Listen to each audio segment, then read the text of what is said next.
Hello guys, അസ്സലാമു അലൈക്കും and welcome back to my YouTube channel. അപ്പോൾ ഇന്ന് നമ്മളൊരു ചെറിയ പ്രിപ്പറേഷനാണ് കേട്ടോ കാണുന്നത്. നോമ്പ് തുറക്കാനുള്ള കടികളൊക്കെ ഉണ്ടാക്കാനുള്ള വെജീസാണ് ഇത് പിന്നെ അതിലേക്ക് ഇടാനുള്ള ചിയാ സീഡാണ് ഞങ്ങളുടെ ജ്യൂസിലേക്കും ഷേക്കിലൊക്കെ ഇടാൻ വേണ്ടിയിട്ടുള്ളത്. നമ്മുടെ ലൈം ജ്യൂസാണ് ഇത്. ഞങ്ങൾ ഷുഗർ ഇട്ടിട്ട് അങ്ങനെ അതിൽ മെൽട്ടാവാൻ വേണ്ടി വെച്ചിരിക്കുകയാണ്. ഇനി ഞാനിന്ന് മെയിനായിട്ട് എന്താ കാണിക്കാൻ പോകുന്നതെന്ന് വെച്ചാൽ എങ്ങനെ നമുക്ക് ഗരം മസാല റെഡിയാക്കാം.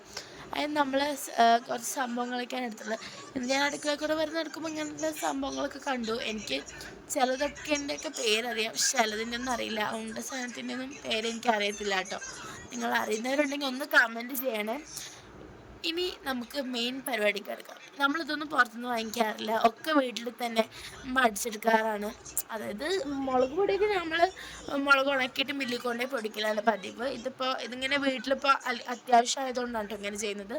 ഇവിടെ ഉള്ളത് കാർഡമമും പിന്നെ നമ്മുടെ പെപ്പറും കുറച്ച് ഏലക്കയും പിന്നെ നമ്മുടെ ജാതിക്കയും ജാതിപത്രിയും അങ്ങനത്തെ സാധനങ്ങളൊക്കെയാണ് ഇതിലുള്ളത്. പിന്നെ ഇതിൽ വേറെ കുറേ പൂക്കൾ പോലത്തെ സാധനങ്ങളൊക്കെ ഉണ്ട്. അതൊന്നും എനിക്കറിയില്ല. അതറിയാവുന്നവരുണ്ടെങ്കിൽ ഒന്ന് കമൻറ്റ് ചെയ്യണേ. ഇത് നമ്മളിത് ഫസ്റ്റ് ട്രിപ്പ് അടിച്ചെടുത്തിട്ടുണ്ട്. ഇതിൽ മൊത്തത്തിൽ ഞങ്ങളിട്ട് അടുത്തിട്ടില്ല. ഇനി നമുക്ക് സെക്കൻഡ് ട്രിപ്പ് ഇടേണ്ട ആവശ്യമുണ്ട് കേട്ടോ. നമ്മളിതാ ഓപ്പൺ ചെയ്തിട്ട് സെക്കൻഡ് ട്രിപ്പ് ഇട്ട് കൊടുക്കുന്നുണ്ട് കേട്ടോ. നന്നായിട്ട് തന്നെ ബാക്കിയുള്ളതൊക്കെ ഇട്ടിട്ട് ആദ്യം തന്നെ ഫുള്ളായി അടിച്ച് കഴിഞ്ഞാൽ കറക്റ്റ് അരഞ്ഞില്ല. അല്ലെങ്കിൽ ഇത് ചെറിയ മിക്സിയാണല്ലോ, അപ്പോൾ നമുക്ക് ഇത്തിരി അരയ്ക്കാൻ പറ്റുള്ളൂ. അപ്പോൾ നമുക്ക് പതിയെ അരച്ചെടുക്കാമെന്ന് വിചാരിച്ചിട്ടാണ്. നമ്മൾ മിക്സിയിലൊക്കെ ഇത് പൊടിയുമ്പോൾ അതിൻ്റെ ആ ഒരു വോളിയം കുറയുമല്ലോ. അപ്പോൾ അതുകൊണ്ടാണ് അങ്ങനെ ചെയ്തിട്ടുള്ളത്. രണ്ട് തവണയായിട്ട് അടിക്കുന്നത്. കാരണം ഫുള്ളിട്ട് എന്തെങ്കിലും സ്പേസ് ഉണ്ടാവില്ല.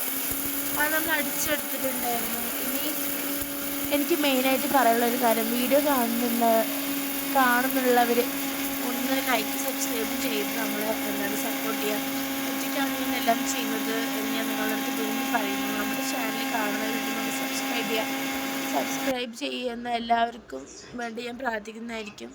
സോ നമ്മളത് മൂടി വെച്ചിട്ട് എടുത്ത് വെച്ചിട്ടുണ്ട് നമ്മുടെ ചിയാ സീഡ്. ഇനി നമുക്ക് അത് മാറ്റിയിട്ട് ബാക്കിയുള്ള പരിപാടിക്ക് ഇതൊന്ന് ഞങ്ങളുടെ അടുക്കള എന്ന് പറഞ്ഞാൽ വെൽ അറേഞ്ച്ഡ് ആയിട്ടുള്ള സംഭവമാണ് കേട്ടോ. നമ്മൾ എങ്ങനെയാണ് എൻ്റെ ഉമ്മാക്ക് എല്ലാം ഒരേ ഡപ്പകൾ ഇങ്ങനെ അറേഞ്ച് ചെയ്ത് കാണാൻ ഒത്തിരി ഇഷ്ടമാണ്. അപ്പോൾ അതുപോലെയുള്ള പരിപാടിയാണ്. അങ്ങനെ ഒരു ഡപ്പ, ഇതൊന്നും വേറൊരു ഡപ്പയല്ല, പുറത്തുനിന്ന് അങ്ങനെയല്ല. എൻ്റെ ഉമ്മമാൻ്റെ പ്രോട്ടീൻ പൗഡറിൻ്റെ കുറേ ഡപ്പ ഉണ്ടായിരുന്നു. അതും ചില്ലിൻ്റെ ആണ്. അപ്പോൾ നമ്മൾ ഗ്ലാസിൻ്റെ ആയതുകൊണ്ട് തന്നെ അതിങ്ങനെ എടുത്തിട്ട് അതായത് 2 സെക്ഷൻ, ഞങ്ങളുടെ അവിടെ 4 ഇതാണ് കേട്ടോ. എല്ലാം കണ്ടോ, നല്ല വെൽ അറേഞ്ച്ഡ് ആണ് എല്ലാം. ഇങ്ങനെ ഓരോന്നിട്ട് കണ്ടോ, ഒന്നിൽ പോലും ഏതെങ്കിലും ഒന്ന് ഒറ്റയ്ക്കായിട്ട് ഞങ്ങൾ പേര് ചെയ്തുള്ളത് ഇതൊക്കെയാണ്. ബാക്കിയൊക്കെ ഒരേപോലെ. എൻ്റെ ഫോൺ ഇയർപോഡൊക്കെ കേട്ടോ. അത് നമ്മൾ അറിയാത്തതിലാണെങ്കിൽ അതങ്ങനെ എഴുതിച്ചിങ്ങനെ എല്ലാം ഒരേ ഡപ്പയിൽ മാക്സിമം ചെയ്യണമുണ്ട്. ഫുള്ളും കണ്ടോ, ഒരു ലെയർ ഉണ്ട്, ഒരു തിക്കൻ ലെയറാണുള്ളത്. എൻ്റെ അടുക്കളയും കൂടി ഒന്ന് പരിചയപ്പെടുത്താൻ വേണ്ടിയിട്ടാണ് ഈ ഒരു വീഡിയോ ഞാൻ മെയിനായിട്ട് ചെയ്യുന്നത്. അപ്പോൾ എൻ്റെ വീഡിയോ ഒക്കെ ഇഷ്ടപ്പെടുന്നുണ്ടെങ്കിൽ എന്തായാലും ഒന്ന് ലൈക്ക് ചെയ്യുക, സബ്സ്ക്രൈബ് ചെയ്യുക, ഷെയർ ചെയ്യുക. പിന്നെ ഈ സാധനമാണ് കൂവപ്പൊടി. ഇത് എൻ്റെ അമ്മ ചില സാധനങ്ങളൊക്കെ ഇട്ട് തരാറുണ്ട്, നല്ലതാണെന്ന് പറഞ്ഞിട്ട്. പക്ഷേ ഐ ഡോണ്ട് ലൈക്ക്. എന്തായാലും നമ്മൾ ബാക്കിയുള്ള ഗരം മസാലയും കൂടി ആ ബോക്സിലോട്ട് ആക്കിയിട്ടുണ്ട്.